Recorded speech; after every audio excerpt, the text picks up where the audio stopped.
Hello and welcome to this Coachmen Catalina Insider First Take. My name is Matt Eppers and today we're going to talk about exterior maintenance and cleaning. It is important to always clean your unit of mud and debris, especially on slide outs and other moving components. For metal and slide outs, we recommend a mild detergent such as dish soap and warm water, coupled with wash rags or dishwashing sponges. It's important to note that you don't use any material that will scratch the metal or tear the graphics. You can use these same materials to clean the rims and tires.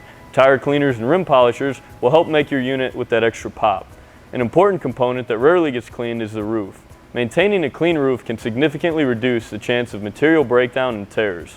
For normal cleaning, use Dicor roof cleaners or standard products such as 409. Mild detergent is also sufficient. Do not use harsh abrasives or products containing solvents. For stubborn stains, use a rag dampened with mineral spirits. It's important to soak and not apply mineral spirits directly to the roof. While cleaning, rinse all areas thoroughly with clean water to avoid residue buildup on the roof or sidewalls. Sufficient cleaning and maintenance can extend the life of your camper, and at the end of the day, keeps your Coachmen Catalina looking fantastic. Thanks for tuning in today and have fun camping in your Catalina travel trailer.